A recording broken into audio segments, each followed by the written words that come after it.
Hi everyone, it's Jodie from Opening the Door on Private Practice Facebook group and psychosynthesis.online. So today I have an Ask Me Anything question, and it is, I'm keen to hear how you have convinced client to use your services without a Medicare rebate. So for overseas listeners, that would be equivalent to getting your therapy paid in part by the NHS, or in the States using private insurance, and I think similar to the Medicare that was trying to be brought in there. I can't remember where you're up to with that there, but it's similar to that. In Australia, only psychologists and a small number of social workers are allowed to get that for their clients. So counsellors and psychotherapists are not part of the benefit scheme. There's a lot of controversy around that. I'll leave that for other videos. But yeah, so let's come back to the question. How do I convince people to use my services? So first of all, there's something about the word convince that I'm not really sold on. And that's really because I don't see it as my job to convince anyone to come and see me. The point of the initial phone call is really for the client to gain a sense of whether they want to come to work with me or choose to work with me or whoever they're calling. And really after that phone call, my job is to sort of think, oh yeah, I can work with this person, but do they want to work with me? And part of that is that they need to be able to factor in whether they can afford to pay for your services or not. So and I'm going to get to the Medicare cost thing later on because it's not all as it seems, but be very transparent in that initial phone call around your fees, around what it is. And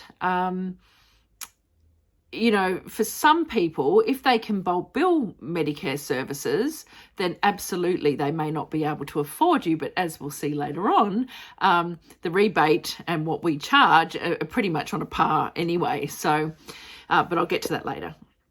So let me just have a look at what I've written here. Okay, so I rarely get clients these days asking for Medicare rebates. When in their first initial contact. The most people I get doing that have probably come through Psychology Today. If a client finds their way to me through my website, through some other means, like through blogging, they're probably going to be more aligned with how I work anyway. So when someone lands at your website, they're going to start the bonding process with you straight away. And that's going to be via the copy on your website, the content on your website, how you express yourself on your website. You're already starting to have a relationship with each other the moment they land there.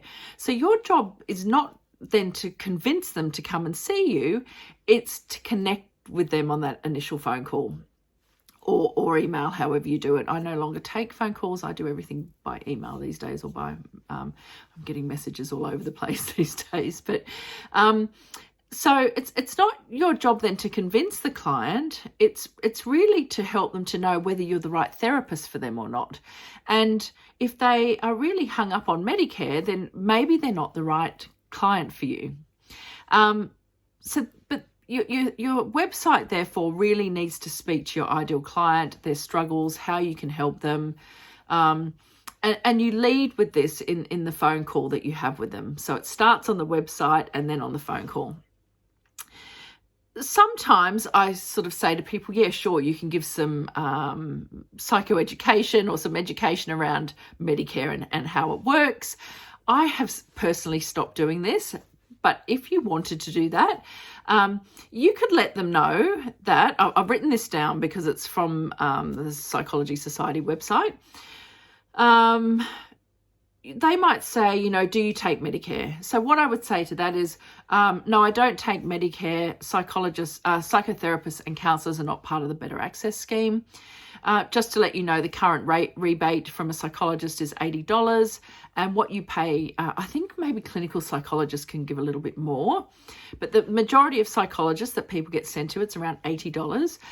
What you pay out of pocket for your session will be determined by the psychologist's fees, and the current recommendation from APA, etc., is $260 per hour.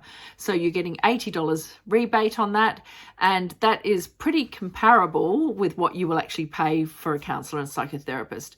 So I never try to convince someone who is, dead sort of set on Medicare, and here's why. If someone's asking about Medicare, they've come through the medical model, and I don't work to the medical model, and I don't think a lot of counsellors and psychotherapists work to the medical model. So for me, I'm already getting a little bit of a hint of this probably isn't going to be an ideal client for me. The evidence is showing that people who go through the Medicare scheme are only attending 1 to 3 sessions of their free sessions. Now, I have my suspicions about why that is. I'll save that for another episode. But most counsellors tend to work more long-term than that. Counsellors and definitely psychotherapists, and counsellors too. So I don't really... I'm not really sort of vibing this sort of revolving door syndrome thing that goes on. And the reason I think that happens is because the Medicare system creates a bit of an ad hoc therapy system where people will get 6 sessions to 20 sessions. I think eating disorder patients can get up to 40 sessions now, where they spread them out across the year, and then they wait for the following year, and then they get their sessions for next year. So it's not consistent. And I work consistently, and most counsellors I know and most therapists I know work consistently. They want to work weekly. They want to have a consistency going. Most counsellors and psychotherapists are trained in trauma now, so you want to be able to keep up that attachment relationship going. The Medicare system, in my opinion, fosters attachment injury in some ways, because it's like this ambivalent sort of relationship or avoidant relationship, because you can't get in for when you want to get into. You've got to wait all these months to see someone.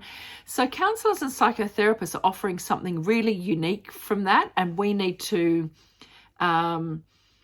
share our gifts with the client around the benefits of not going through that system. But I'm not going to do that on a phone call in terms of like trying to convince this person that. Where I might do that is in a blog post. I might write about, and in fact, actually a few years ago, I wrote a blog challenge for therapists, and they all did their blogs around where, what was the blog called? How to find what your GP doesn't know about how to find a therapist. Because of course, once someone goes to the GP, they all end up down the Medicare system. And so I'm going to post a link to those blogs underneath for you so you can see. So I would be writing some blogs on your website. Firstly, maybe like an FAQ around why pay privately for therapy. And my next episode on here, I'm going to give you the pointers for that. So stay tuned for that. You can also write why choose a counsellor.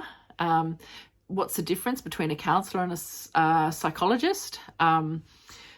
Why wait 3 months to see a therapist? We're hearing that there's 3-month waits at the moment. So really spend some time on your blogs really highlighting the benefits of counselling or psychotherapy, depending on what you are. I think that's... Yeah, and to just keep educating the public about counselling. And, this is something our associations need to do better as well. They're forever banging on about Medicare. It drives me mad. They know that. I often tell them that, as well as other people, because some of us don't want Medicare. I don't want the hassle of Medicare. I don't think it brings enough financial benefits to the people who actually need it. And so I think it's a flawed system. And it's going to create a lot of paperwork and a lot of, I just think be careful what you wish for when it comes to Medicare. The main thing is let's come back to the beginning, is that you connect with the client when they call up, And you don't need to convince them of anything. Your website, if you are speaking to your ideal client, it will speak to them, and they're already starting to. That's why they've called you over 5 other people. I find psychology today, I think people ring around a little bit. But when someone comes to you through one of your blogs, for example, like I've got a really, really great blog that just keeps on giving. It's about the mother-daughter relationship. I mean, this blog sends more clients to me than any other blog that I wrote. And it's about 5 or 6 years old now. I know when a client has come to me for that, it's because I've spoken to them in some way and they've connected with something that I've said. So my advice to you would be to focus on your copy and your content, speaking to your ideal client, and then you don't need to convince anyone of anything. I hope that's useful. Okay, bye.